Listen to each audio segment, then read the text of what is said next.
Welcome everyone, and let's have an amazing podcast with my dear friend Sakar. Because I'm so convinced that everyone will remember their first interaction with this technology that I'm still convinced will change the world as we know it. Crypto is stealing all of the limelight, but I think the real transformation will come when the entire world goes blockchain. There's a pre-COVID Dubai and there's a post-COVID Dubai. And post-COVID Dubai bought a lot of very, very talented founders with it. Before, you'd have a hard time finding builders and founders in Dubai.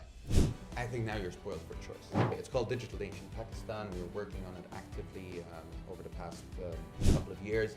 And today it's a bill that's approved by the Prime Minister, by the President, by the Cabinet. I lost my heart to it, wrote my name in blood next to it, left my corporate job, started a company in the space, helped with in partnership with the government, more than 600 companies to move over here. We can proudly say that we are probably one of the most important, if not the most important city or country when it comes to blockchain in the world. Welcome back everyone. We have another amazing show today, and today it's really special because today I'm welcoming a very dear friend of mine. So a person that I met when the first time I came to Dubai and experienced crypto industry. This was way back in 2015, and a very, very dear friend of mine, Sakar Erekat, Secretary General of the Dubai Digital Asset Association. We will discuss amazing things about the early days of crypto in Dubai and the UAE, how the different Emirates actually compete when they try to attract crypto businesses, how Dubai and UAE and Abu Dhabi and other Emirates provided a very clear regulatory framework to attract all the crypto companies, which made today UAE the leader in the crypto industry in the world. Today with my host, Demetrios Zamboglu. Welcome everyone, and let's have an amazing podcast with my dear friend Sakar. Sakar, to tell you something very interesting about our discussions that we had with several people and also several guests on the podcast. When they talk about the person who introduced them to crypto for the first time ever, they usually mention two names. So the first name is Dr. Marwan, which is a very respected person in the crypto industry here in UAE, but globally, and very often your name as well. Really? I'm so happy to hear that. I'm swear as a I really didn't think you'd be going there. That's so cool, man. It's so many people told me that you were their, let's say, first touch point actually with crypto. I'm so happy to hear that. And I'm so happy. There's a reason for that, I would say, because of your work, because of your career, how you got into crypto. We are very good friends, and I know a lot of things about you, but I would think for many of our viewers, it would be amazing to hear your story. How did you end up in crypto? How did we end up meeting please? And not even true anymore. And where are you now? Well, first of all, thank you for having me, guys. It's our an pleasure. Pleasure to be here. And to start me off with a nice fact like this, because what got me into all of this is the belief that this is a transformational technology for our generation. I think that we will remember these days so fondly, just like we did, because by now it's nearly 10 years, right? And we're still here. And unfortunately, what we envisioned hasn't become a reality, right? But we're on the way.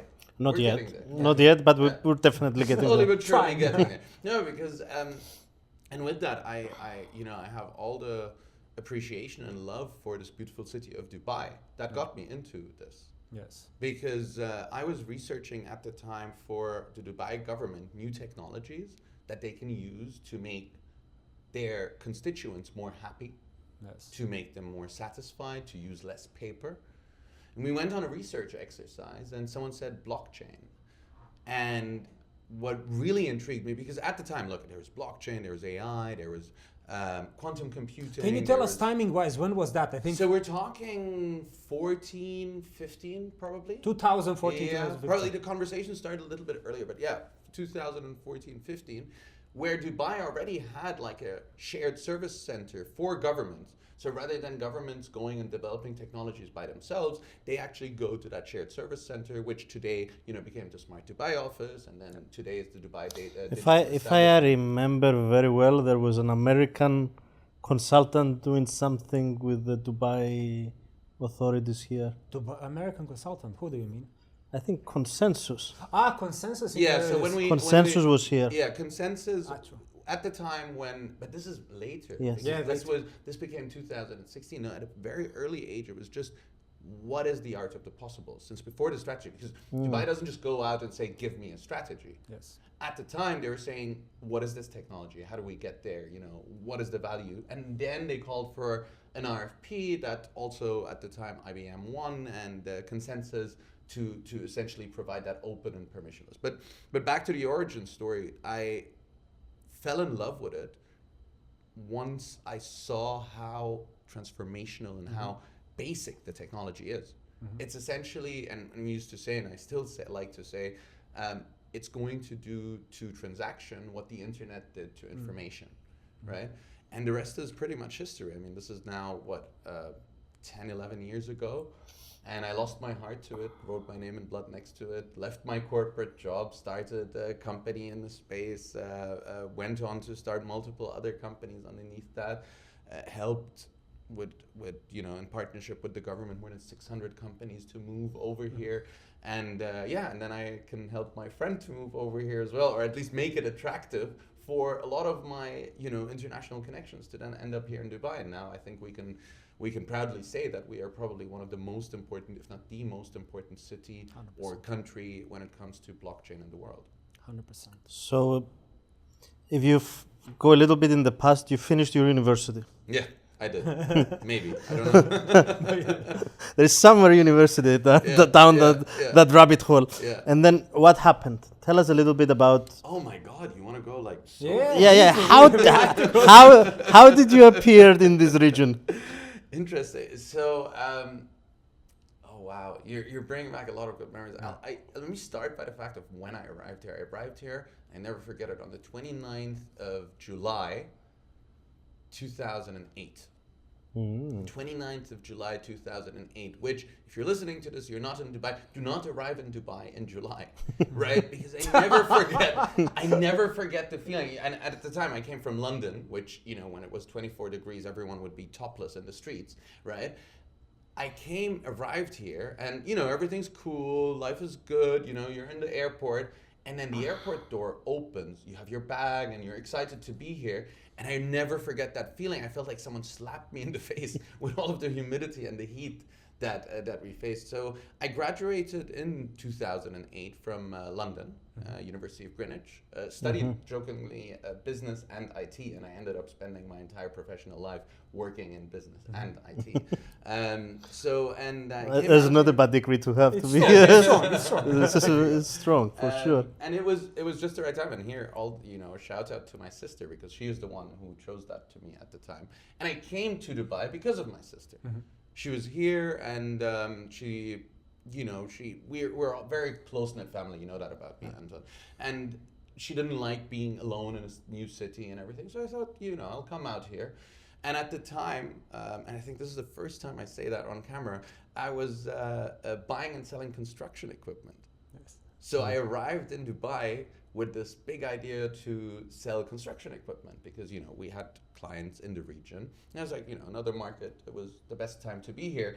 Turns out I come in the middle of a financial crisis. Yeah, I was about to ask you how is 2008 in Dubai? There you go. I was 21 years old at the time. I don't know how smart you guys are. I didn't know what a financial crisis even was until I was like in the midst of it, realizing everything is pretty much dying. Right? And I had a friend of mine who said, hey, there's this consulting by degree program in IBM. He's 21 years old, really young, like thinking back. And I applied to it. And again, the rest is history. I joined IBM as a consultant in 21, left them 14 years later, pretty much, to start Crypto Oasis, right? So that was a fun journey. I worked in 23 countries with them, lived in 9 countries with them, never leaving Dubai, but then always dealing with these fascinating, cutting edge kind of technologies and dealing with some of the smartest people in the world. I'm one of the few people that left IBM with a huge smile on his face because I'm really grateful, and will be grateful forever, for the opportunities that a large corporation like IBM provided. Suddenly I find myself managing 16 countries in Africa as a 24-year-old. I find myself implementing some of the largest implementations in the world of their kind. I find myself researching with the top researchers in the world, working hand in hand with them. And it's that kind of environment and that kind of learning culture that IBM has that really got me then into blockchain, because when I joined, and again, you notice I say blockchain, I don't say Yeah, crypto. I was about to ask you. I'm one of the few people that didn't join the crypto world because of crypto. Mm-hmm. I joined the crypto world because at the time it was the only proper use case for blockchain, right? And at the time, even the government and anyone official you speak to didn't want they didn't want crypto. It used to be called DLT. No, that's the next generation. That's the next They generation. tried. So it was blockchain, and then you had things like IOTA, and now they are here in Abu Dhabi as well, coming up with the Tangle, Yes. and it was still somewhat a blockchain. It's not a blockchain; it's still distributed ledger technology. So DLT was the next iteration of it, and really this kind of learning culture that excited me so much for blockchain, because there was absolutely zero learning available. At the time when I Probably zero case studies, maybe one or two.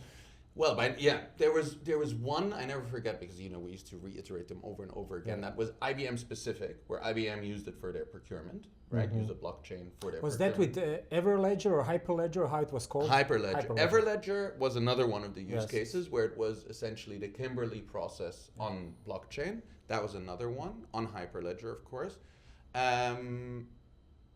And we were in the early days of what was then later on became its own company. My God, I'm blanking on the name of the company. Essentially, it was a joint venture between IBM and Maersk. I think our joint friend Irina Hiver worked on that one, or Not sure at the time. I'm not sure, but with Dubai Ports, Yeah. there were, my God, TradeLens. That's what it was TradeLens, called. okay. Yeah, TradeLens was another one, but it wasn't called TradeLens then, right? That joint venture came a little bit later, and I mean, come on, there's so much in the middle. I need to stop because essentially, I arrived in Dubai as a young child, and by now I would say Dubai became home to me. I have a family here. I moved all of my other family members here as well, and Dubai is really home for us. Awesome.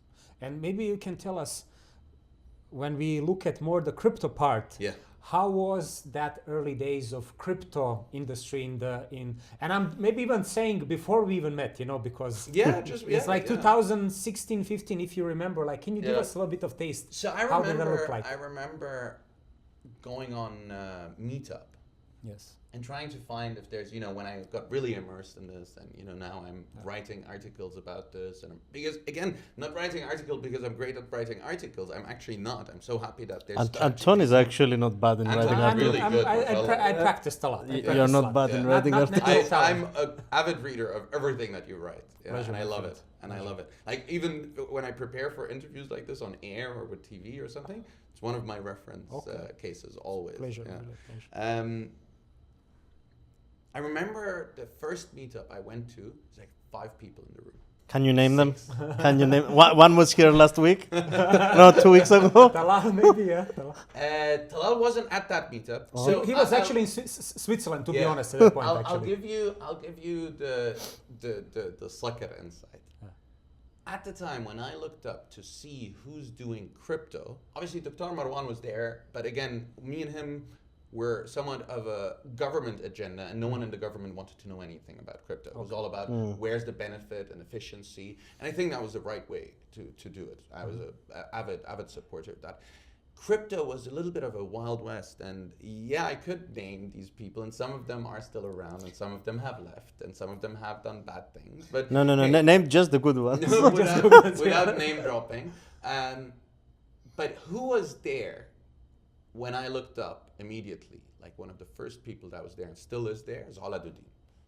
Ala was by far the first I'm at least aware about locally that was actively working in crypto. And you'd go, actually, I'm not sure if we should mention that, but she was actively, supporting people to actually arrive at crypto. And then you start, again, Dubai is beautiful like that. You start going to events, you start meeting people, but it was a very, very small circle. And until the hype started, which was 17, I guess, no one wanted to hear about it. Okay.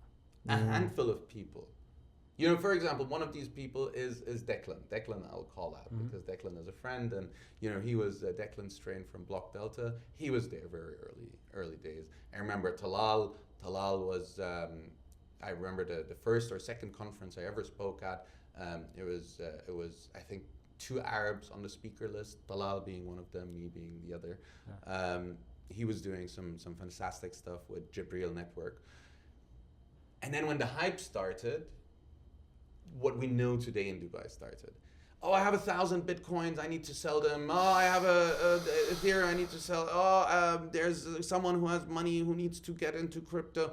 And in the beginning, I used to take this stuff seriously, right? By now, when I get a call like this, I ignore and I advise anyone who's listening to this as well, because what I can tell you is that anyone who's in the game, anyone who knows, who has $100,000, let alone more than that, knows where to get crypto properly. Yeah. There's no business there for you to deal with much. And then it got really, really, really hyperactive just before the crash. Because again, right, when it was winter here, or winter in Europe and the rest of the world, pretty much the rest of the world, it was summer, it was the better weather over here, right? Talk October. Starting from October, you suddenly had people from the US showing up over here. Mm-hmm. You suddenly had people from Europe. Malta was all over the place at the time. Sure, remember.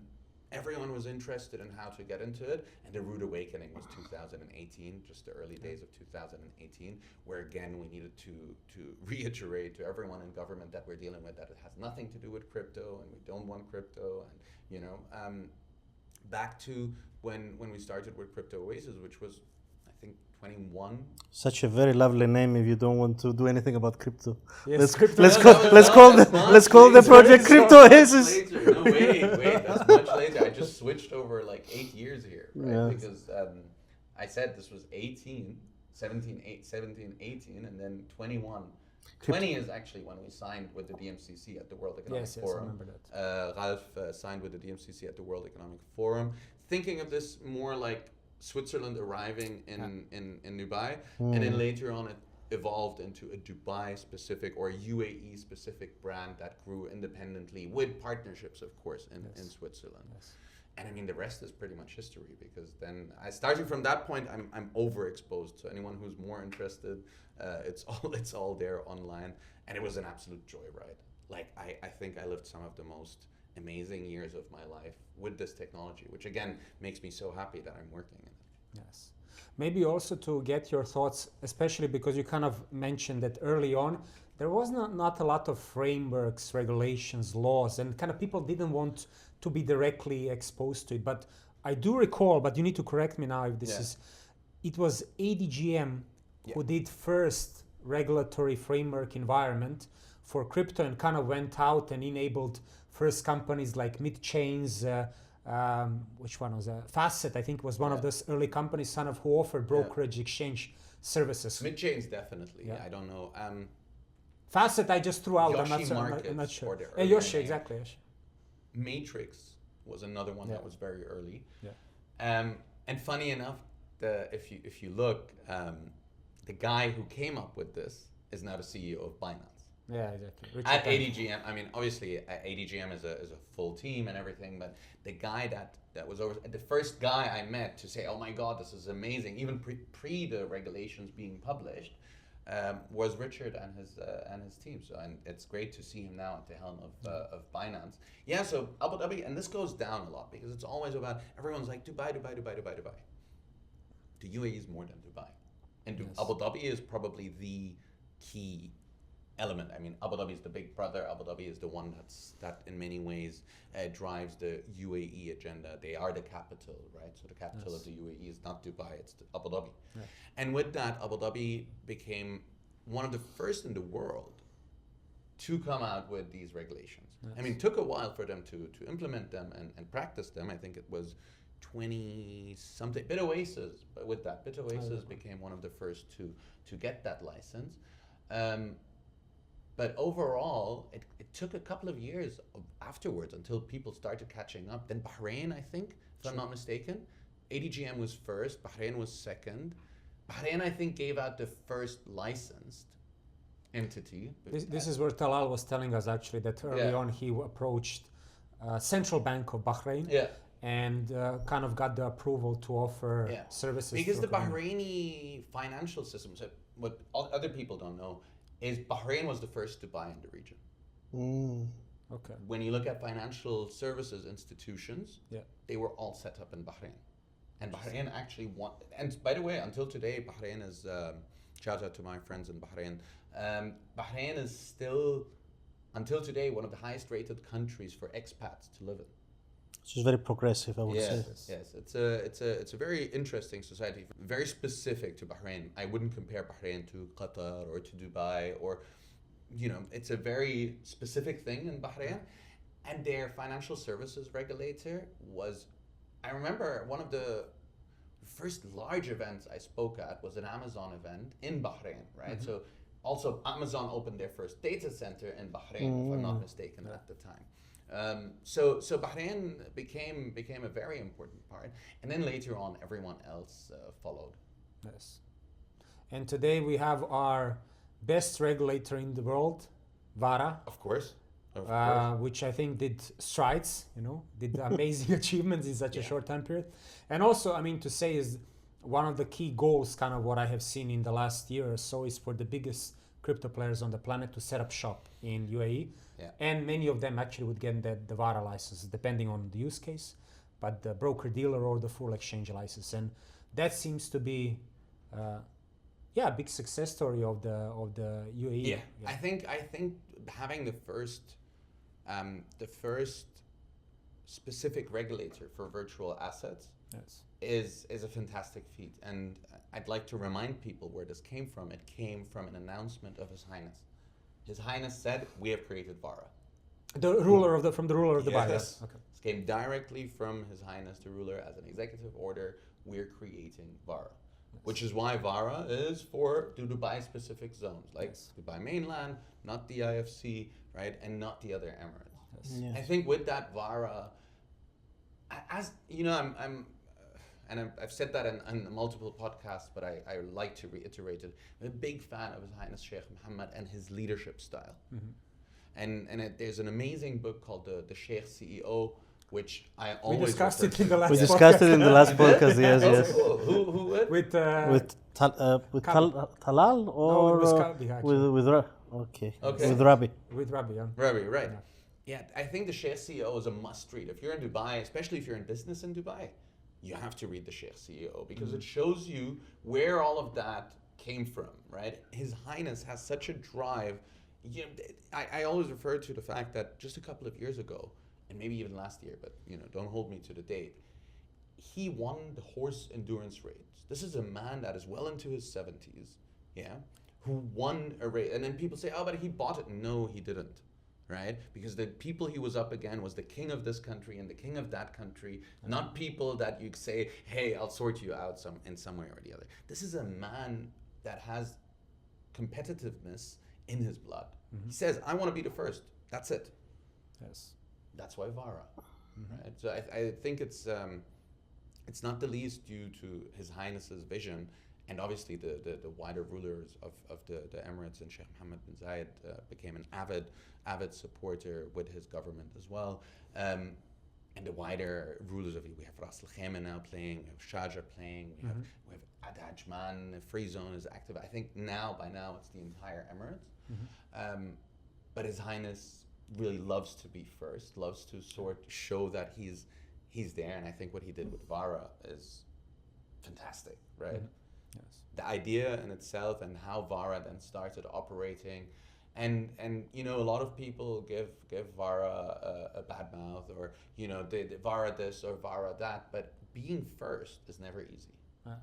Right? Trying to do something from scratch that's never been done before is never easy. No, right? Building a regulatory framework, then hiring the right people, putting the processes, the controls in place is definitely a very hard job. I agree with you. And that's what we all need to keep in mind. All we can say is VARA has been doing, the best job they can. They bring every one of us. I mean, we've met at VARA roundtables. They bring you together. They listen to the industry. And remember, VARA, even before they issued any kind of guidance, they put us all in a room and said, okay, what do you think? you have X amount of days to respond. And when you responded, they actually implemented that response in there. So I love what they're doing, but I think also by now it's a paradise or an oasis of regulatory clarity, right? Yes. You want ADGM, full regulatory framework, the IFC, full regulatory framework, VARA, full regulatory framework, DMCC.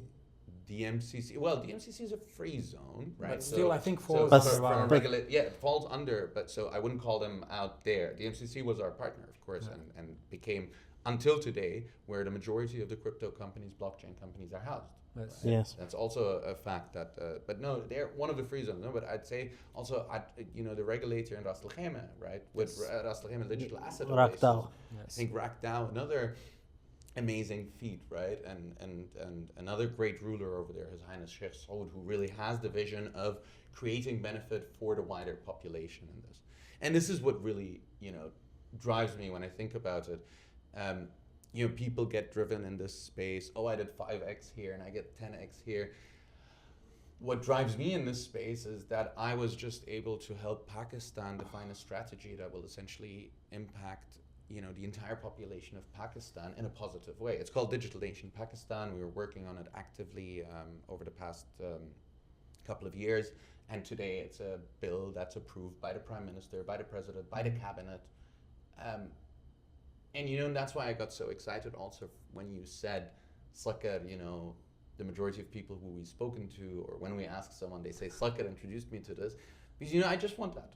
I want people to, because I'm so convinced, and maybe I don't not just want that, but that already is a huge reward, right? Because I'm so convinced that everyone will remember their first interaction with this technology that I'm still convinced will change the world as we know it. We haven't even started scratching the surface. Everything we're talking about is crypto. Crypto is stealing all of the limelight, right? And I get why, but I think the real transformation will come when the entire world goes blockchain. But you really believe in Bitcoin, or you believe in all the top 10 assets? How does it? So look, how does it work in your? Let's ask in that brain of yours. I won't comment on, let's say, the top 100, top 10, and there's some amazing ones there. Yeah. But what we can all agree on, and that's anyone in crypto, is that there's Bitcoin And the rest. and the rest. Yeah. I think I'm still fascinated by Bitcoin, by the way. Completely fascinated. Like, I did a transaction today, and I looked at the amount of money that moved from one place to the next, and I don't know about you, I've done so many transactions, I still get a little bit of, that feeling, will it arrive or will it not arrive?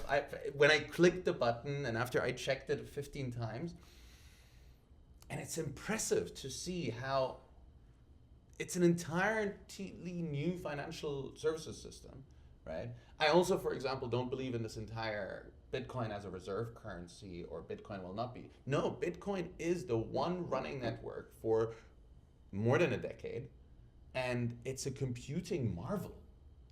Like, forget about the financial services element or the transaction element. It's a computing marvel. It's a networking marvel. It's a cybersecurity marvel, right? And then on top of it, you're now able to transact trillions of dollars on top of it. And there's liquidity for it, right? So yeah, in my world, there's Bitcoin and there's everything else. Sounds familiar, Anton. Sounds very familiar, actually. Yeah.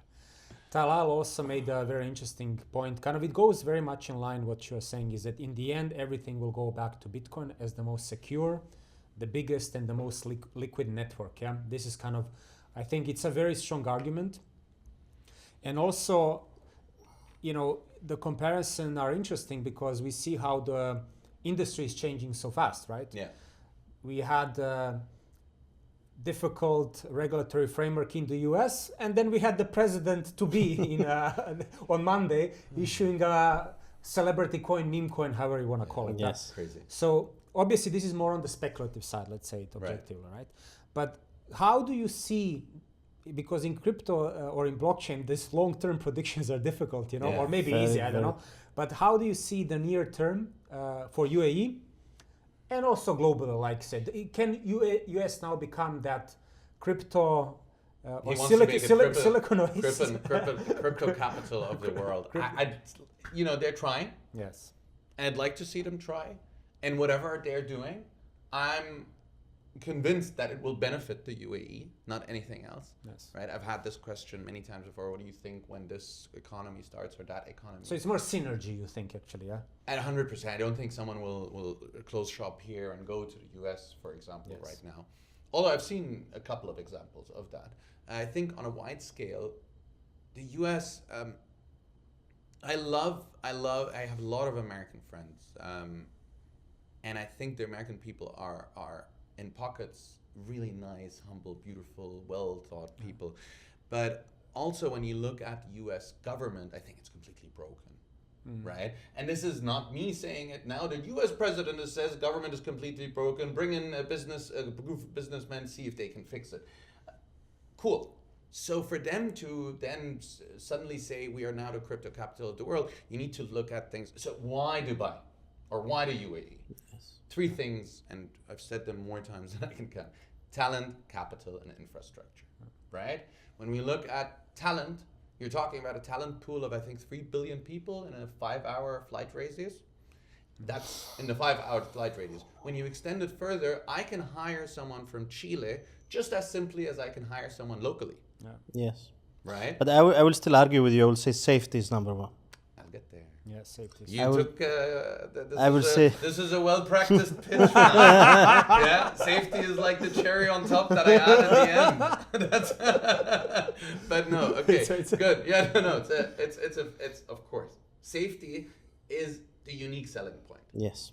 Because everything you can find somewhere else, maybe, Yeah. and we can argue, is the US a talent hub? Yes. Is Europe a talent hub? Do you have more capital in the US? Do you have? But where the X factor comes in, yeah, is safety and security. But just to give lip service to the talent capital and infrastructure story, so talented individuals here and immigration here is easier than anywhere else in the world. We've all experienced it. Right? Yes. Second, when we talk about capital, Abu Dhabi is announcing itself as the capital of capital and is doing the name every honor. I love the fact that they called it the Falcon economy. For everyone that doesn't know, Slacker means Falcon, so I'm very, very proud to have an economy named after me now. But no, in all seriousness, and then the IFC became, I think, I saw a number the other day, I think 7 out of the 10 largest hedge funds in the world are in the IFC. I think 9 out of the top 10 are in ADGM. So capital is here, not just, we used to be where it was local capital, but now international capital has arrived, right? And then infrastructure. Look around here, right? Yes. Look at that beautiful view, and I look out of the window. We're in downtown, so I see a beautiful skyline in front of me, the roads, but also the infrastructure from data centers point of view, right? You have all data centers. You have you're spoiled for local data center choices over here, right? And then last but not least, in infrastructure, the regulatory infrastructure that we spoke about. But the safety and security, Dimitris, and I love the fact that you brought it up, is where I think we become so unique that no one can catch up, right?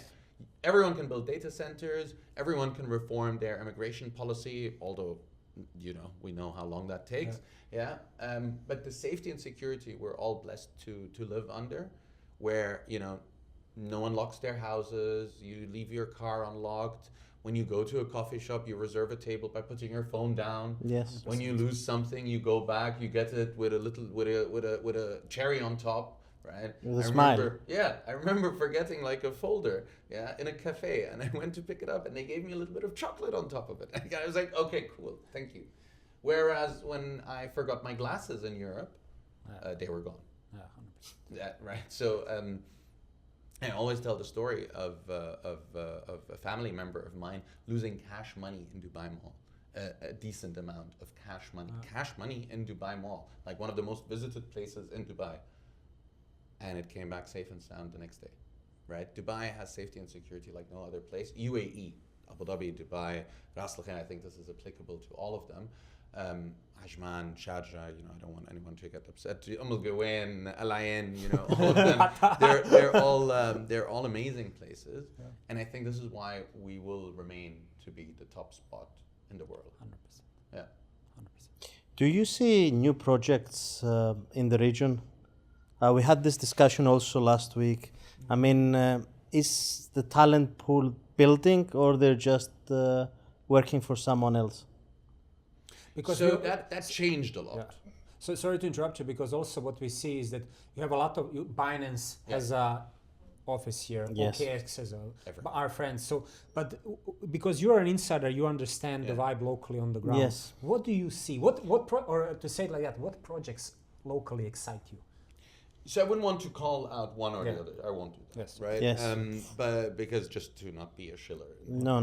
But Not too much. I think the facet of Dubai, I always say there's Dubai pre-COVID, particularly Dubai and then by extension also other Emirates, Yeah. but particularly Dubai because that's where I experienced it with my own hands. There's a pre-COVID Dubai and there's a post-COVID Dubai. And post-COVID Dubai bought a lot of very, very talented founders with it.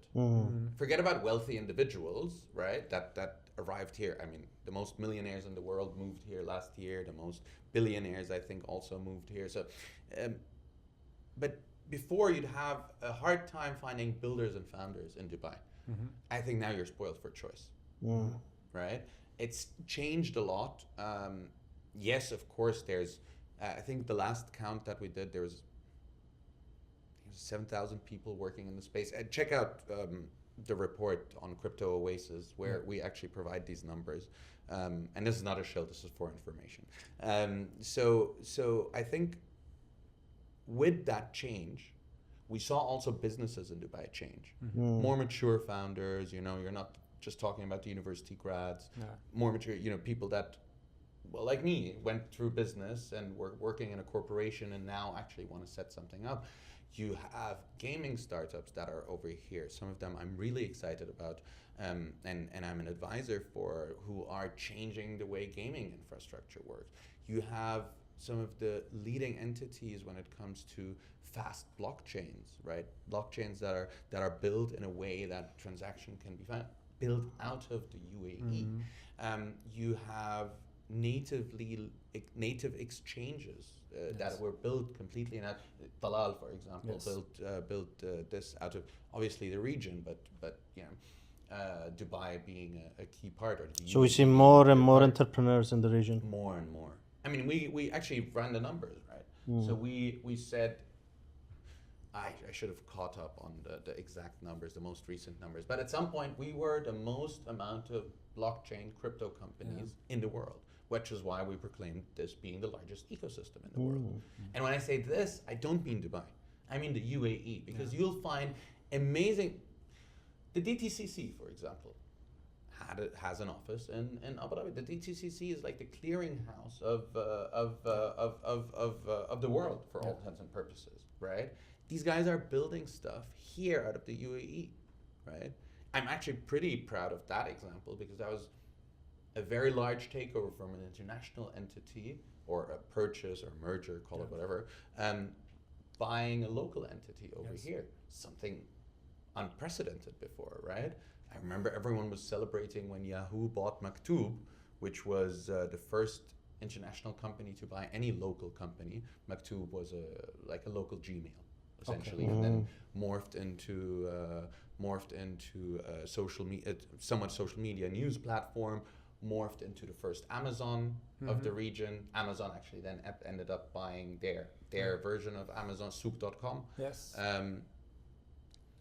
And now we can see this becoming a reality more and more. And again, now circling back, that was not done by chance. It was done very strategically by design. The blockchain strategy was, I think, published in 2016, 17, something like that.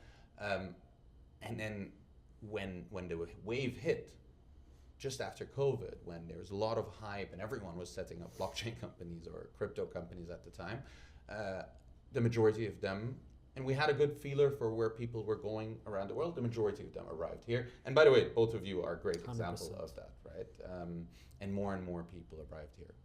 I was going to ask you, I mean, as a continuation of the question, do you see foundations also moving in the region? Yes, and here. I'm not too sure which one. Let's go for the one that's definitely public. So there's a lot of foundations looking at this. Let's start there. The one that's publicly here already is IOTA. Yep. And I'm not sure if we were recording or if it was pre-recording, right? IOTA, again, in many ways, people say it's not a blockchain, it's a distributed ledger technology. It's semantics, if you ask me. They moved their foundation or have another foundation. And where did they move? Did they move it in Abu Dhabi. Abu Dhabi? Abu Dhabi. Yeah. So Abu Dhabi has a clear framework nowadays for foundations. Yes. And we see, like, again, IOTA being the first big example, but I think Hedera also made some announcements. I could be there wrong, but or I'm saying stuff that I'm not supposed to say, so we can edit it out later. Like they say in the US, Speculation. We're speculating. I'll plead the fifth because I have the pleasure of knowing some. But I'm with that. Let me say it this way: I'm very hopeful for that foundation setup because I can see more and more people looking at this. And I don't think so. I think we're just with the Gartner hype cycle. We're off the hype phase of Dubai or the UAE. And we're slowly but sure, and we went down here, which was, what did they call it? The thorough of disillusion or something like this, the thorough of disillusion. And we're slowly but surely now on this plateau of productivity, where you're getting real stuff in a way. Someone the other day asked me, oh, but where is the real use case? And I was like, here's one, here's the other, here's the other, here's the other, here's the other, right? There's countless ones. Are they as far and wide adopted as I'd like them to be? No. Am I hopeful? And did I realize that we're so early in all of this, man. I think this is one thing that you don't get in Dubai because there's such a vibe here for blockchain and crypto, and the government is standing behind it. I mean, give me, before Trump, other governments around the world that had this on a national agenda. The UAE has had this on the national agenda. This entire thing is not even 10 years old. I mean, just about now, when you go to the Bitcoin white paper, what was it, 2008, right? Or even 2007, the network went live 9, right? Yeah, 9. Yeah, so 2008 was the white paper. What is that? 15, 16, 17 years, right? How long did it take until it left the nerdy pool and expanded? And now we're asking for this to be wide scale adopted. No, I think if we're really fair and compare ourselves to other technologies like AI, AI's concept has been around since, I don't know, the 40s? 50s maybe? The neural networks and everything, yeah. Yes. Conceptually, that's been around. Conceptually, no one ever thought of Bitcoin or a blockchain as it was first implemented with Bitcoin. And we're still so early, right? So I think I stopped trying to say how long I want this to take or I think it will take. But I'm pretty hopeful, and I'm still betting my entire life on it. People were calling me. I was like, "Do you not want to be an AI expert now? You should, switch to AI." No, seriously, right? Because again, what I also don't mention often enough, but at the time when we were strategizing about blockchain, Dubai was already implementing AI. It was one of the projects that one of our team, actually in the next office down from where we were sitting, so we were getting exposed to that as well. And I think AI is super transformational, but it's not me. I really caught the blockchain crypto. There are AI tokens if you want AI coins. Yes, Yeah. I mean, So that's more. Yeah, now we're talking memes and speculations. That's I want to say is that what I feel the big difference between AI and crypto or blockchain, that with blockchain and crypto, it's very much this us against them, and us being good, quote unquote, and them, this legacy, old financial infrastructure. Yeah.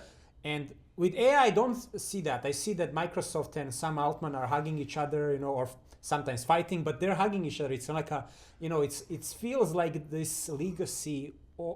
Legacy, but old IT companies, they're in, I don't want to say one thing, but they're together, Right. somehow playing along, which with crypto, it very much feels like a fight many times Yeah.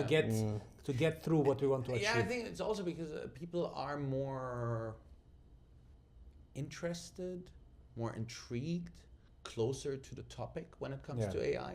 You've been hearing AI forever, right? Yeah, but it's talking back now for the right. first Now it's talking about that's the thing. I remember as soon as I entered into IBM, I think a year later we came out with Watson at the time, and Watson, one of the biggest bets in the history of computing. there you go. Yeah. There you go. And and you kept hearing it in the news, and then at some point, bang, now it's talking back, like you said, right? So people were much more accommodating to the idea. Blockchain, by design, demands for the entire world to be transformed, and us moving away from a world that is in many ways where value moves through middlemen who make the process more cumbersome, let's not say anything else, right, to peer-to-peer, back to what we were doing as cavemen. You deal with me, I deal with you, pretty much, right? And that's a complete transformation, total transformation. Sakhr, your brother is also involved in crypto. You know? I got the entire family. So I think the I'm whole. Still working on my brother. I do have to ask you a question. Your parents, some people who are a bit elderly in your family, do they understand what you're working on? Do they come and say, Sakhr, I get, or are they struggling? I'll tell you, one of my proudest moments was when in a family gathering, my father, God bless your parents, is 76, 77. He's an old man, God bless him. And in a family gathering, someone asked him, so what did your son do and all of that, right? And he was explaining blockchain through vehicle ownership. Okay. And I was like, whoa. He's like, oh, yeah, because it's an example I use. And Baba had a Bitfinex account in 2017. He traded through the crash.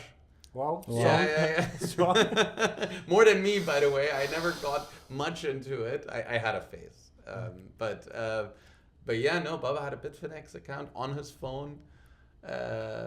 And Mama, the other day, I did like a sanity check as well. So it's nice to know that I got them to at least get it and that they understand what I'm working on. Okay. And maybe it's a bit early for your children, but how are you? Are they a part of it? Are they aware of it? They're aware of it. What their father is working on? So first of all, maybe they have wallets. Maybe they have wallets? They have wallets, but not that they are aware of it, right? Like that's one thing. That's one thing that as soon as they were born, right?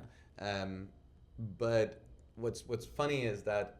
So first and foremost, they think that I'm some dude that just goes on TV and because that's what they actually see. They see me on stage. So just now I told them, oh, I'm going to work. He's like, oh, you're going on stage. And I think, no, wait, because that's what they consume. But what's really cute is that when they want to be cool talking to each other, I have 3 children, and the 2 boys are now in that age where they have their own conversations. They may make no sense whatsoever, but they're having conversations. So when one wants to be cool with the other, they ask him, "What's your blockchain?" Right? Strong. Yeah. So I haven't gone as far as to like go deep in what blockchain, but they do know the word. They do know what it means, and I think they do know what I do. I check in every now and then. And sometimes I get right answers, sometimes I get weird answers. And I have to confirm that, Sakhr, you really are very family-oriented man.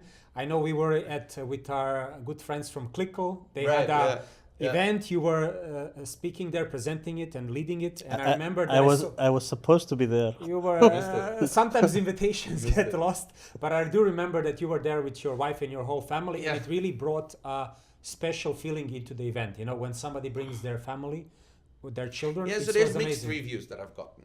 Okay. Why? Some people, some people, they're Why? like, what are you bringing your children to an event? This is professional. Why are you being like that? But for me, that's it. Okay. There is no, people say, hey, what's the line for you? What's professional? What's personal? I wish I was there because I was invited to the event, but I couldn't go. Yes, I'm saying, but... We'll have another one. The guys from Clickle always do cool stuff. But we know them very, very well, and we really like the guys. Yeah, so I think they're doing some fantastic stuff over there. And so because for me, this is personal.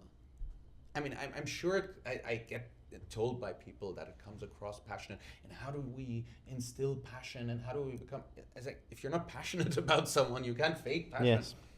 And I'm really passionate for this, and I really believe that this will change the life of my children, so I want them to be there, right? I want them to see it firsthand. I want them to be proud of me. Although they're 5 years old and 3 years old and 2 years old, right? Of course. I want them to feel that, oh, Baba is doing something. You're a real role model, not just words. Yes, exactly. What you'll realize when you both soon hopefully will have children, Touch wood. inshallah, in due time, is it doesn't matter what you say, it matters what you do. Yeah, you can tell them whatever you want, but if you're not practicing it in front of them, they'll never do it. Okay. Yeah, children are fantastic human beings. I think the best part of humanity is children. Yes. If it was up to me, I'd have 12, 13, 14 children. I'm negotiating with Still my time, wife on still the fourth. time. No, my wife is like, I love you a lot, so you're getting another one, but then I'm done. It's like, How many dogs you have, or how many cats you have? no dogs, no cats. There is room there. Yeah, there you go. So, Sakre, we have touched upon a lot of topics, and I think also what maybe for the audience to hear, what are your next plan? What are the events that you're going to attend? Where, Yes. how can people reach you and find you? I mean, we have the honor to have you on WhatsApp No, and the you honor is reply. mine. So how can what's so in your WhatsApp next- is the worst place. Let me say it publicly. WhatsApp is the worst place to get me. Telegram is the worst place. so in person, yeah? Yeah, always in person. My number, and again, I took that from as an inspiration from His Highness. I'm saying in the book, it says, "Who in Dubai doesn't have my number?" And I was thinking to myself, reading the book, and I was like, I don't have your number. Yeah, but no, to that point, I'm the easiest person to find in Yes. Dubai, right? Slakar, ask 2 people, 3 will point you in my direction, right? So I'm super open. I'm always happy to help, always happy to support, always happy to guide in the right places. Today I've been voted in as the Secretary General of the Dubai Digital Asset Association. Congratulations. Thank you very much. It's been a while, but thank you. I appreciate it. I'm really passionate about the mission of the Dubai Digital Asset Association. It's been operating for a while, and we have this mission where we want to be the go-to association. We have the pleasure of sitting under the patronage of His Excellency Omar Al-Ulama, who is the Minister of Future of Work and AI, and under the Digital Chamber of Commerce. Yep. And we're actively there looking to grow the pool of members, looking to interact. We do cool events. Some are on compliance. I realized I said compliance, then I said cool, and then I said compliance. No, well, maybe not the coolest. But we did. But the recent events are one. very nice, I have to say. I Yeah, attended. It's good. very, very And it's generally open invitation to people to join. That's something I'm really excited about. Crypto Oasis is going steady, is going strong. Congratulations. Thank We you very really much. like Crypto Oasis. Yes, very Thank you. strong. We like you too. Yes. And in that, although I'm not operationally involved anymore, it's really nice to see that it's standing strong and steady. And I'm back to after doing this, alhamdulillah, successful stint in Pakistan, where we were able to really move an entire government from hardcore this side to here.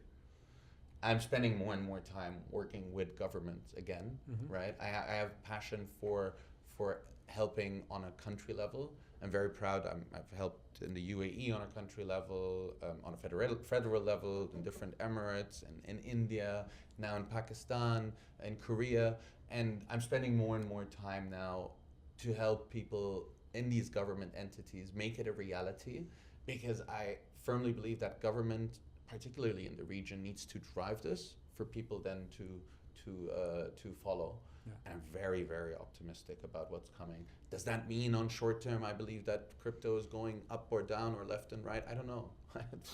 If any one of us knew, then I don't know. Maybe Anton knows the answer, but not in this episode. I'm sure Anton has some model at home. That's me. But yeah. Accuracy not guaranteed at all.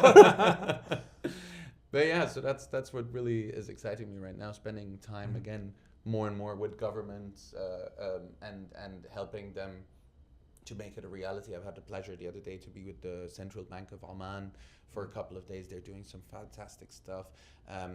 There's multiple different local governments where it's not announced that are actively working on this, and I'm really happy to be part of those.